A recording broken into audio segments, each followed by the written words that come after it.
Hello everyone, welcome to Ken studies.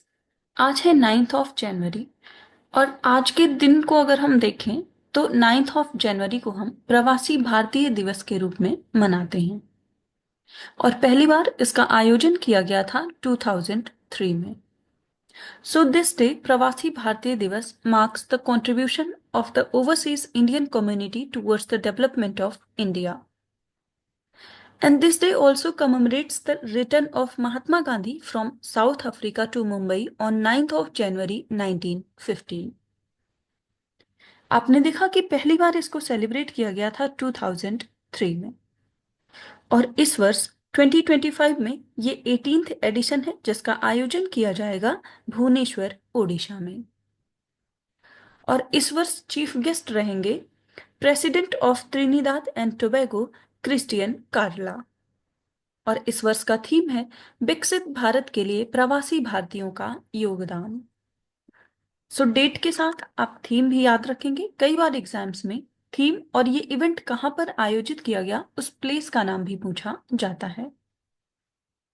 बाकी current affair session में आज हम जिन टॉपिक्स को कवर करेंगे उनमें शामिल है national technical textile mission, Indo US nuclear agreement, BRICS, POEM 4 mission, the cooks region and great Nicobar project. So शुरू करते हैं। आज का फर्स्ट क्वेश्चन है,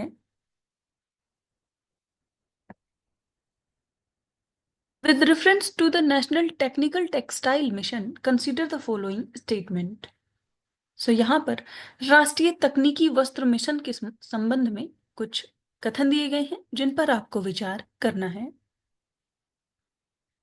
फर्स्ट स्टेटमेंट है, it aims to position India as a global leader in technical textiles and boost domestic production and usages. Second statement, technical textiles are textiles designed for aesthetic appeal and use in fashion industry. And third, Ministry of Textiles is responsible for implementing the mission.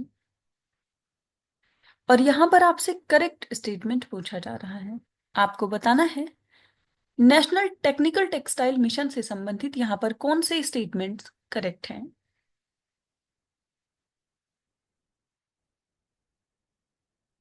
और इस question में आपका correct option हो जाएगा option C. सो यहाँ पर first और third statement correct है जबकि सेकंड इनकरेक्ट है। आप देख सकते हैं, technical textiles are not designed for aesthetic purpose और fashion but are engineered for functional and technical applications such as in agriculture, health care, infrastructure, defence and transportation. So इस mission की बात करें तो इसको अप्रूव किया गया था 2020 में by the cabinet committee on economic affairs with total outlay of rupees 1480 crore and the implementation period was 4 years, जो कि रहा है फाइनेंशियल ईयर 2020-21 से फाइनेंशियल ईयर 2023 एंड 2024 तक। So the aim of the mission is to position India as a global leader in technical textiles by taking the domestic market size from 40 billion US dollar to 50 billion US dollar by 2024. सो ये चर्चा में क्यों रहा? क्योंकि वस्त्र मंत्रालय ने उत्तरी भारत जो वस्त्र अनुसंधान संघ है उसके साथ और भारतीय तकनीकी वस्त्र संघ के साथ एक कार्यक्रम का आयोजन किया था जिसका नाम है प्रोटेक। ये तकनीकी वस्त्रों पर आधारित एक राष्ट्रीय सम्मेलन था। आपने देखा कि ये जो मिशन है ये मिनिस्ट्री ऑफ टेक्सटाइल ने इसको लॉन्च किया था।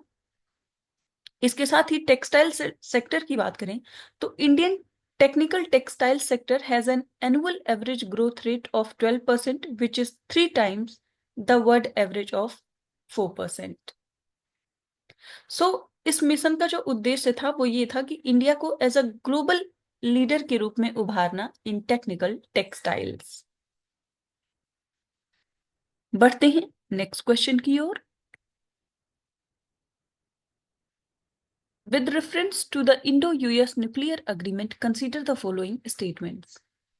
यहाँ पर भारत अमेरिका के परमाणु समझौते से संबंधित कुछ कथन दिए गए हैं जिन पर आपको विचार करना है। फर्स्ट क्वेश्चन है, It granted India a status similar to non-proliferation treaty signatories without actually signing the treaty. And second, the agreement focused on advancing India's nuclear research facilities for scientific and technological innovation. यहां पर आपसे correct statement पूछा जा रहा है। आपको बताना है भारत और अमेरिका के परमाणु समझौते से संबंधित यहां पर कौन से स्टेटमेंट्स करेक्ट हैं।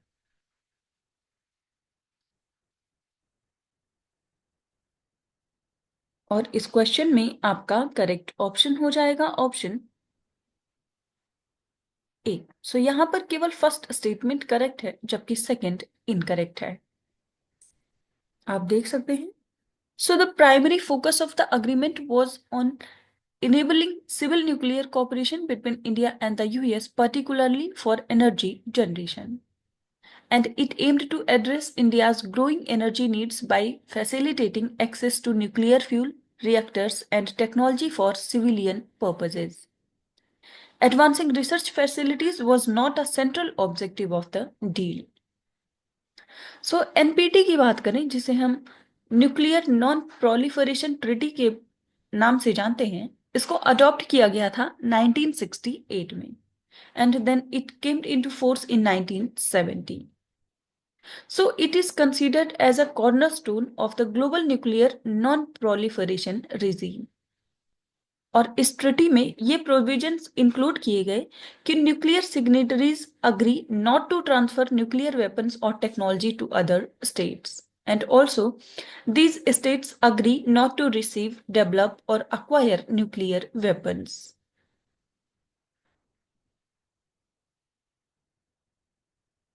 बढ़ते हैं नेक्स्ट क्वेश्चन की ओर।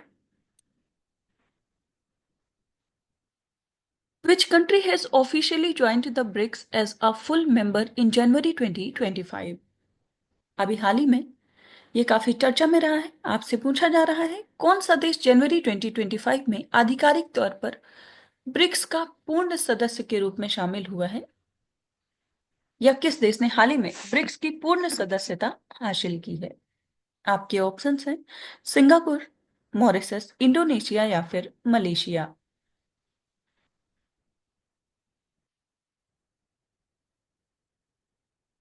और इस क्वेश्चन में आपका करेक्ट ऑप्शन हो जाएगा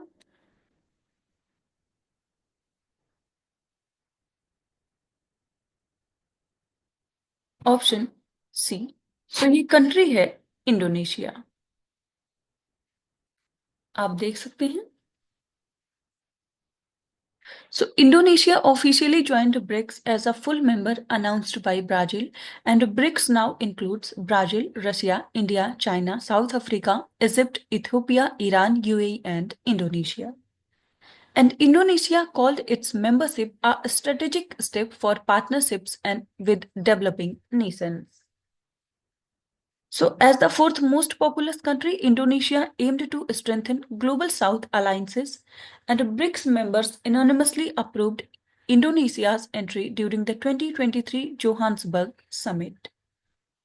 So, Indonesia finalized its membership after President Prabowo Subianto's 2024 election.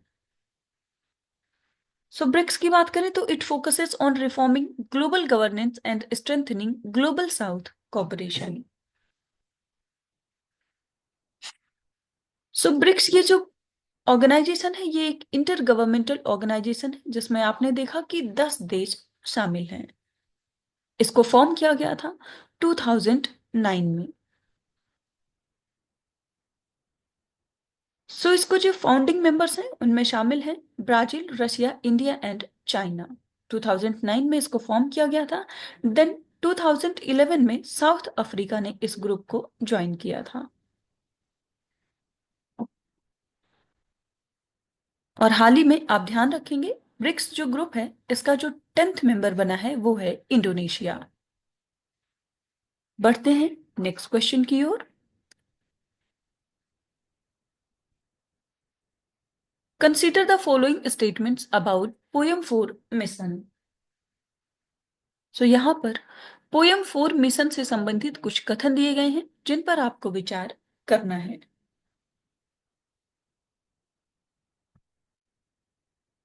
So first statement है,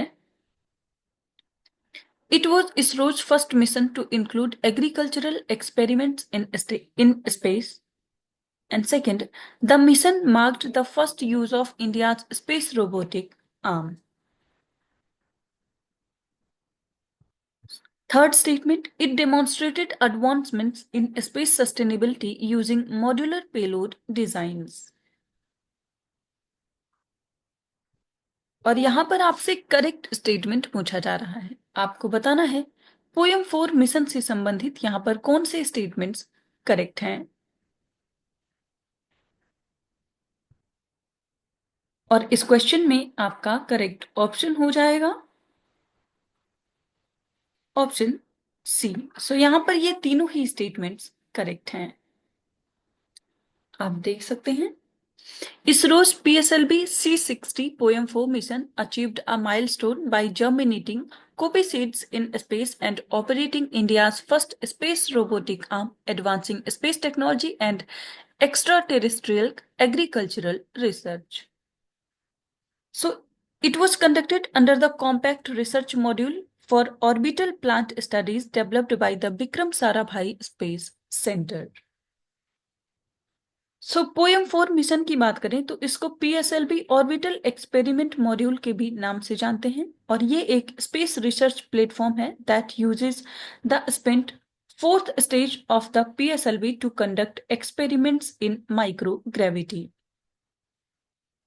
और पोएम 4 ये जो मिशन है, ये जो मॉड्यूल है, ये कैरी करता है 24 payloads including experiments from ISRO and academic institutions.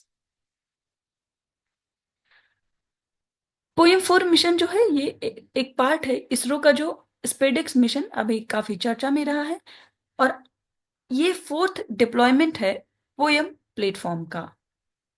So it has a capacity that is 3 times greater than the previous poem 3 platform. बढ़ते हैं नेक्स्ट क्वेश्चन की ओर।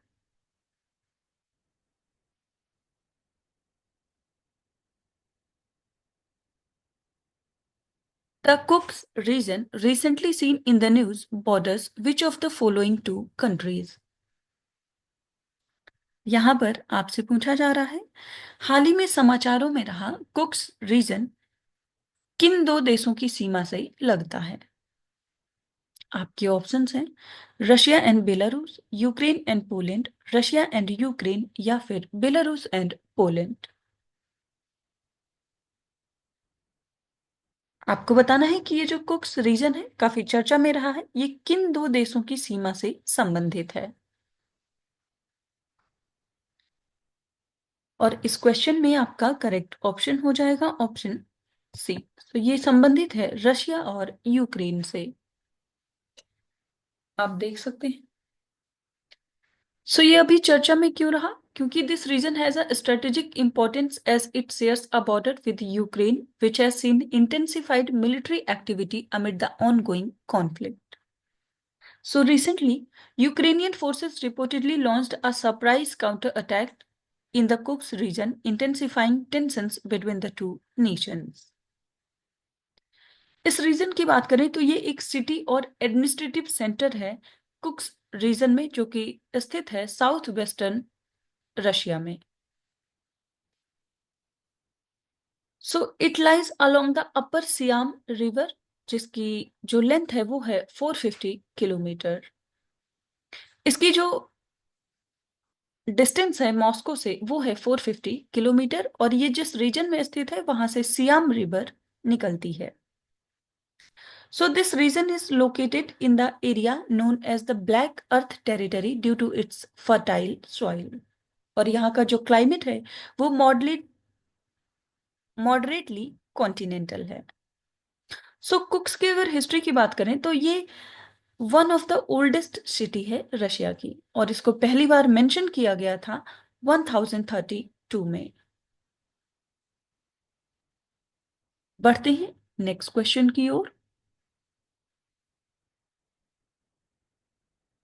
Consider the following statements regarding great Nicobar project. So यहाँ पर great Nicobar जो परियोजना है उससे संबंधित कुछ कथन दिए गए हैं जिन पर आपको विचार करना है। फर्स्ट स्टेटमेंट है, the great Nicobar project includes the establishment of 3 wildlife sanctuaries to promote biodiversity conservation.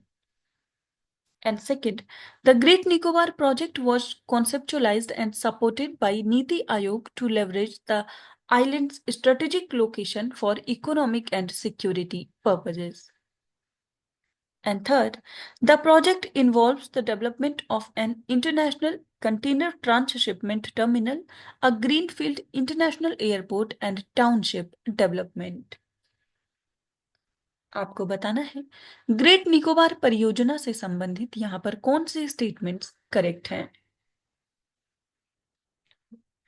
और इस क्वेश्चन में आपका करेक्ट ऑप्शन हो जाएगा ऑप्शन डी। सो यहां पर ये तीनों ही स्टेटमेंट्स करेक्ट हैं, आप देख सकते हैं। सो आ 72,000 crore Great Nicobar project aims to enhance India's strategic and economic position but has raised environmental and humanitarian concerns. So, to compensate for the loss of biodiversity, 3 new sanctuaries for the leatherback turtles, displaced corals, and megapods have been planned at Little Nicobar Island, Moray Island, and Mankell Island, respectively, with restricted access. So, Great Nicobar की बात करें तो it is the southernmost and largest part of the Nicobar Island. और Indira point की बात करें तो Indira point is the island India southern most point जो कि इसी से संबंधित है। इसके साथ ही अंडमान एंड निकोबार आइलैंड्स की बात करें तो it consist of 836 islands divided into 2 groups जिनमें शामिल हैं Andaman islands and Nicobar islands. So great Nicobar island project के बारे में हमने देखा और इसको लॉन्च किया गया था 2021 में and it is a mega project to be implemented at the southern end of Andaman and Nicobar islands. So ये जो प्रोजेक्ट है ये इन्वॉल्व करता है developing a transshipment port, a international airport and township development with a 450 MVA gas and solar based power plant on the island.